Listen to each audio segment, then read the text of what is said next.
સાબરકાંઠામાં આજે પ્રધાનમંત્રી નરેન્દ્ર મોદીએ સભા ગજવી હતી, જેમાં સ્થાનિક આગેવાનો પણ હાજર રહ્યા હતા તથા બોડી સંખ્યામાં સ્થાનિક લોકોએ મોદીના અભિવાદન ઝીલ્યા હતા. પ્રધાનમંત્રી નરેન્દ્ર મોદીએ સૌ પહેલા લોકોને સ્થાનિક ભાષામાં હિંમતનગરને અમનગર કહી સંબોધી હતી, જેના કારણે લોકોની અંદર ખુશી છવાઈ હતી. તો સાથે સાથે તેમને કોંગ્રેસને આડે હાથ લેતા કોંગ્રેસમાં વર્ષોથી આગ લાગી રહી છે તે પણ કહ્યું હતું. તેમને 370 રામ મંદિરને લઈ કોંગ્રેસમાં આગ લાગી છે. પ્રધાનમંત્રી નરેન્દ્ર મોદીએ સ્થાનિક નેતા એવા CJ ચાવડા અલગથી નામ લીધું, તો બીજી બાજુ પ્રધાનમંત્રી નરેન્દ્ર મોદી અનેક યોજના દ્વારા પેટ્રોલ વીજળી બિલ ઝીરો કરવાની પણ વાત કરી હતી. CJ ચાવડા અત્યાર સુધી જે પણ કામ કર્યું તે કામ પૂર્ણ કર્યા છે. જો કે વિજાપુરના ધારાસભ્ય CJ ચાવડાએ જણાવ્યું હતું કે નરેન્દ્ર મોદી ખરેખર બડે દિલવાલા છે. એવા રાજકમલસિંહ પરમાર, ભારતની અસ્મિતા, સાબરકાંઠા. જ્યારે હું અધિકારીમાંથી નિવૃત્ત થયો, રાજીનામું આપ્યું અને રાજકારણમાં જોડાયો, ત્યારે હંમેશા સક્રિય રાજકારણમાં રહીને સક્રિય ભૂમિકા તો ભજવી, પણ સાથે સાથે હકારાત્મક ભૂમિકા ભજવેલી હતી.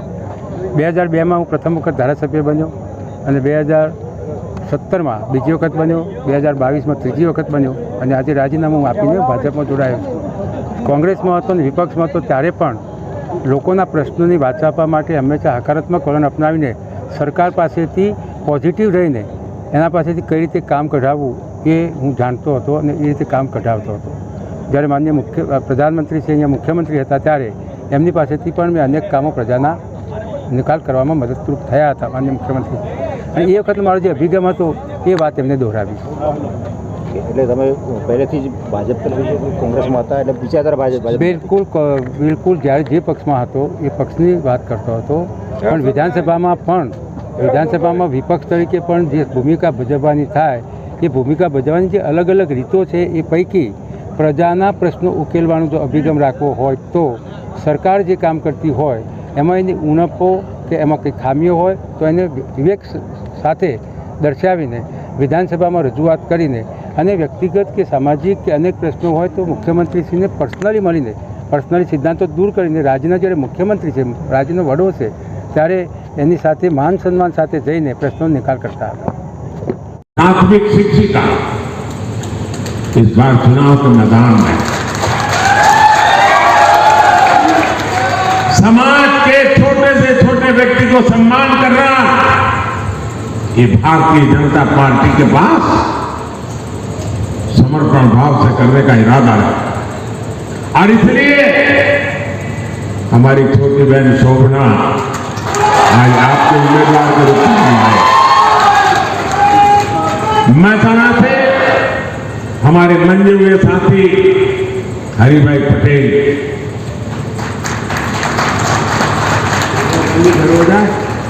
और यहाँ बीजापुर में उपचुनाव है, उसमें हमारे चावड़ा जी CJ चावड़ा बहुत पुराने मंजे हुए खिलाड़ी रहे हैं. लेकिन मैं कहूंगा कि वो कभी मेरे एक शब्दों को कभी उन्होंने टाला नहीं. आज मैं पब्लिकली कह रहा हूं और मुझे खुशी है कि आज वो हमारे साथी बनकर के गुजरात का भाग्य बदलने के में अपना योगदान देंगे. साथियों, हम सबकी जिम्मेवारी है कि हमें हर बूथ में कमल खिलाना है.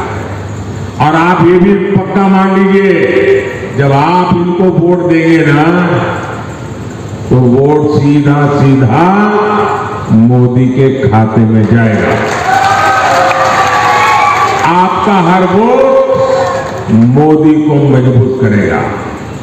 और आज पूरा देश बड़े विश्वास से कह रहा है, फिर एक बार